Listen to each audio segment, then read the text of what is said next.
Alright, so we're going to do some Laplace Transform review here. And this is important because we need to be able to go from a time domain to a frequency domain. So we use Laplace Transform to do that. So we'll be using that a little bit in the frequency domain of part of controls. So remember the notation for Laplace Transform is just like this. And we apply the transform to a function f of t in the time domain. And once it's transformed, we usually use a capital letter, so capital F, and then it's frequency of s. And we will probably use a lot of x's and y's for controls. And when we actually write out the Laplace transform, we go from 0 to infinity. And technically this is from the negative side towards 0, whatever that value is. In almost all cases, it's going to be 0. So we tend to drop this negative in most calculations for control. And so then we apply that to the f of t, this formula we have here. And we multiply by e to the negative st and do dt. So this is our expression for our Laplace transform. So let's take a really basic example. We'll use f of t equals cosine of pi t. So I want to find the Laplace transform of this function. Okay, so we take this first and we plug it into here. So, and we're going to drop the negative, just use 0 here. So from 0 to infinity, and we're going to use cosine here of pi t e to the negative st dt. And if we look at this function, it might be a little bit unclear what we should do here. So what we can do though is remember that this formula we can manipulate it using Euler's formula. So Euler, and if you remember, it is e to the I x is cosine of x plus I sine of x. And we'll be using this a little bit, so this is a good equation to remember. But we want cosine, right? Cosine of x. So we can actually manipulate this around, and usually you can just look this up at a formula, but we know that cosine of x is equal to e to the I x plus I sine x all over 2. Oops. Sorry. Let's change that. Sorry, I have a cheat sheet over there that I'm using, and I looked at the wrong one. E equals negative ix. So this is the right equation. Okay, so we're going to take this equation, and we want to match it to this cosine. So we see that here we have pi t, here we have x. So if we use x equal to pi t, then we can substitute this value in for cosine. Okay, so let's do that.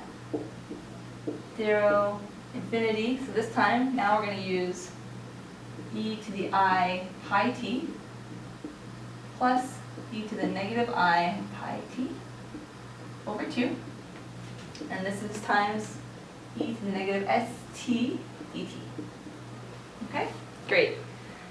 So we want to now evaluate this expression. So we have two exponential terms. First, let's take out this constant here. So this is a 1/2 we can bring to the front. Okay?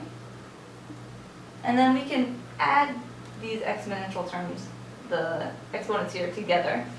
So we'll get we'll do negative s, we're going to do it like this, minus I pi t, so that's these two together, and then plus e to the negative, this time it's s, plus I pi, and this is all t dt. Okay? So now this is a little bit better. We have something we're more familiar with. So we can recall that if we take the integral to do this integral with the exponent like this, we can utilize this equation. So exponent of e, say you have an alpha x dx is equal to 1 over alpha, so whatever the exponent is here, e to the alpha x, so using the same term again. So now we actually take the integral of this expression and use that equation.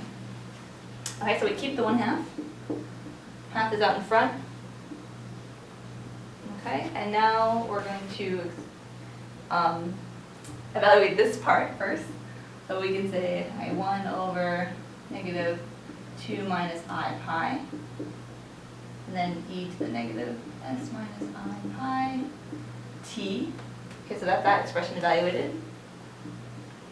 You can evaluate this side of it. So you get 1 over negative s plus I pi t. Oh, no t. Right, so just the alpha here, just this expression, okay? And then e to the negative s plus I pi t. Okay, so, and then so that was our integral, so now we have to evaluate these two limits, so pi, infinity and 0. So we know that if we evaluate this, so this is a negative expression here, and then we have t. So when t goes to infinity, it's an exponential decreasing, so it'll go to 0, and this one as well. So if we want to evaluate this, if we evaluate this expression at infinity, it's 0. Okay, now let's do the opposite. We'll evaluate it at 0. These all go, they're equal to 1, right? So then we just are left with the coefficients in the front. So we'll do, so it's pi minus this expression. So I'm going to do like this, 1 over negative s minus I pi plus 1 over negative s plus I pi. Okay? It's getting a little messy here, but we're almost there. So now we need to evaluate this expression, multiply it by half, and we have our answer. So let's just keep going. We have 1/2 here still. And we need to multiply each part by the denominator of the opposite side. Right? So we will, so we're going to bring this negative out here. So here's negative, so we're taking that negative there. And then we're going to evaluate this expression. So on the bottom, we're going to get the multiple of this together. So it'll be s minus I pi times s plus I pi. Because the negatives canceled out. And then we need to add these two together. So negative s plus I pi plus this, the negative s minus I pi. Okay, so let's see if we can evaluate this out. I'm going to move over here, so we're running out of space. Okay, so we see that this side and this value are opposites, so they're actually going to cancel out. And we'll be left with, try to move over here, we'll be left with negative s plus negative s, so negative 2s. We still have our 1/2 out here, so multiplied by all of this. And then we're going to multiply these together, so we have s squared. Multiply those together, so this, they cancel out, so then we have plus pi squared. There's a little bit more canceling we can do here. This is a negative, sorry, this negative goes here. These negatives will now cancel.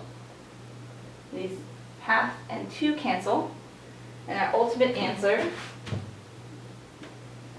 is s over s squared plus pi squared.